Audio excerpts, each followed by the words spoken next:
Before we start, let me tell you guys that I'm not any kind of a Baba or a Sadhu or a big philosopher or anyone. I'm just a normal guy who is struggling with his own life and now who has chosen to inquire life. And the reason behind making this video is purely to seek help from people who are doing the same inquiry, or maybe to offer help to some people if possible, and if not all these things,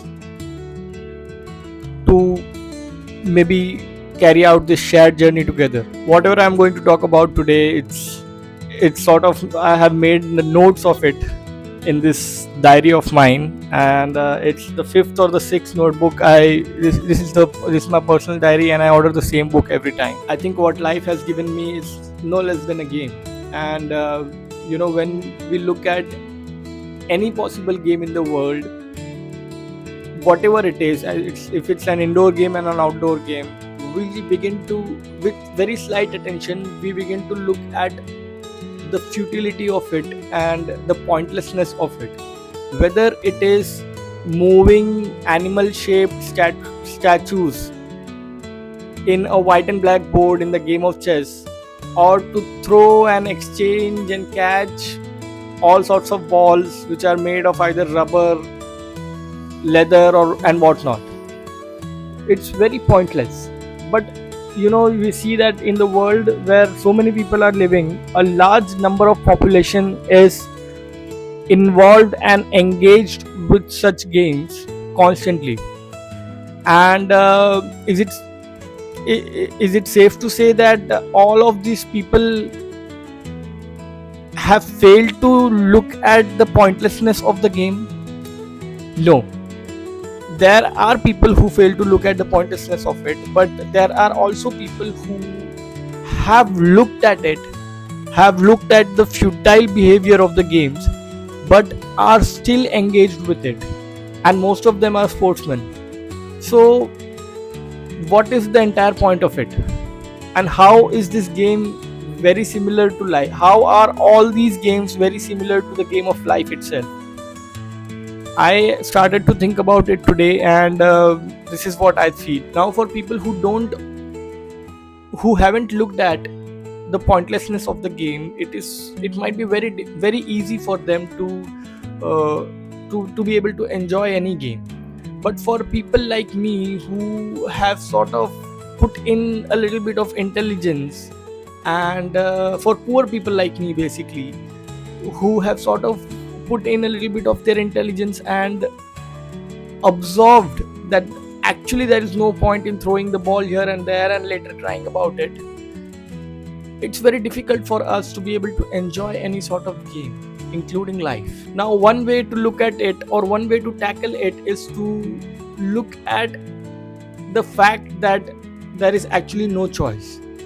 If we keep on intellectualizing life as well as games, we would be left with no option but to be sad all the time.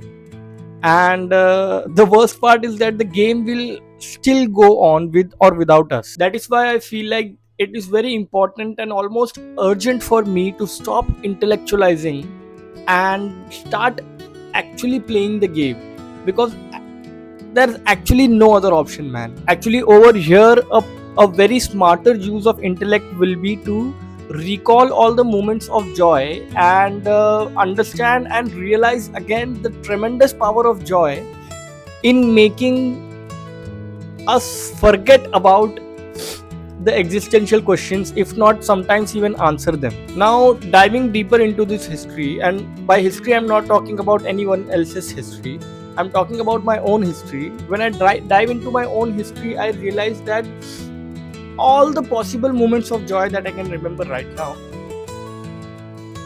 they all happened with a lot of spontaneity.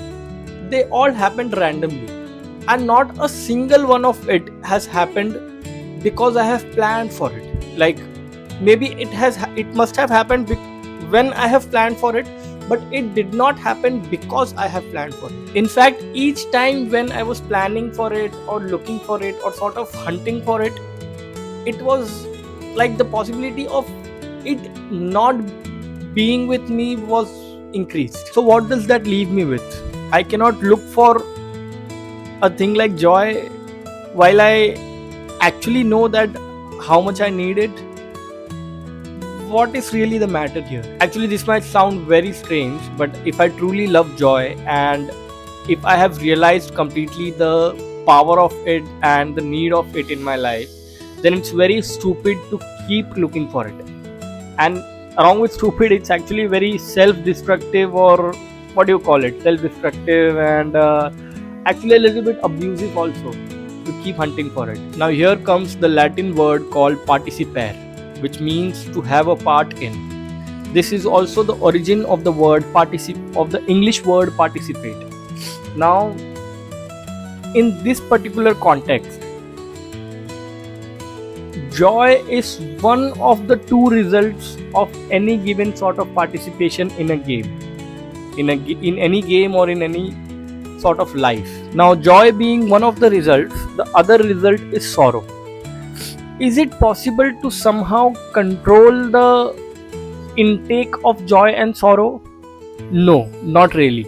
Because history has been the proof. I'm 27 years old. I have around 24 or 23 years of consciousness right now.